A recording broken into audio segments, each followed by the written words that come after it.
Party Telangana రాష్ట్ర అధ్యక్షుడు మచ్చల వెంకటరెడ్డికి ఓటేసి గెలిపించి అధికారం ఇస్తే తెలంగాణ ప్రజలందరినీ 25 ఏళ్ల వరకు ఫెయిల్ అనేది లేకుండా సైన్స్ చదివించి శాస్త్రవేత్తలుగా మారుస్తాను, చైతన్యవంతులుగా మారుస్తాను.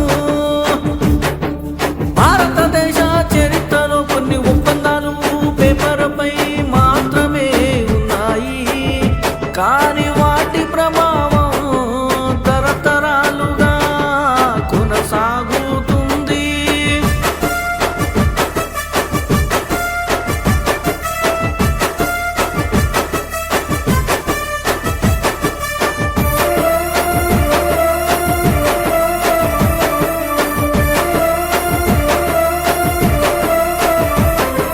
బ్రిటిషు సామ్రాజ్యం, హైదరాబాదు రాజ్యం, ఈ రెండిటి మధ్య కుదిరిన ఒప్పందాల్లో ఎందుకు ఇన్ని రహస్యాలు దాగున్నాయి? ఈ ఒప్పందాల్లో రాజకీయాలు ఉన్నాయి, భయాలు ఉన్నాయి, బయటకు రాని నిజాలు ఉన్నాయి. హైదరాబాదు రాజ్యం బ్రిటిషు ఇండియాలో భాగం కాదు, అయితే బ్రిటిష్ ప్రభుత్వంతో హైదరాబాదు నిజాము ప్రత్యేక ఒప్పందాల ద్వారా అనుసంధానం అయ్యాడు.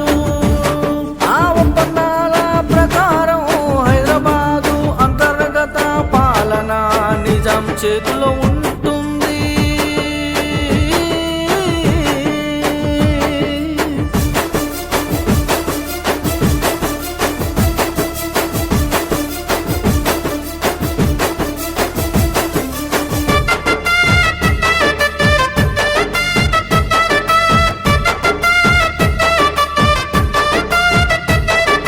రక్షణ విదేశీ వ్యవహారాలు మాత్రం బ్రిటిషు ఆధీనంలో ఉండేవి.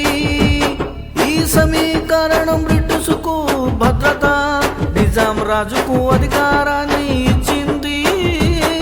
ఈ ఒప్పందాల వెనక ఉన్న కీలక వ్యక్తి మీర్ ఉస్మాన్ అలీ ఖాన్. నిజాం కేవలం పాలకుడు కాదు,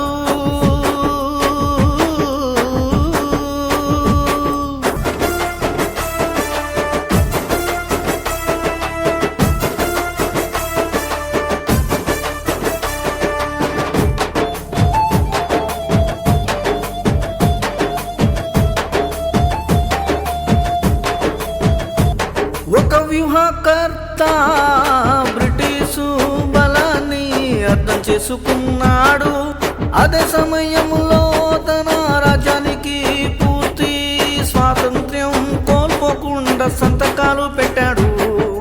నిజాం చేసింది సహకారమా లేదా తప్పనిసరి రాజీనా అనే ప్రశ్న ఎదురైతే చరిత్ర మౌనమే సమాధానమిచ్చింది.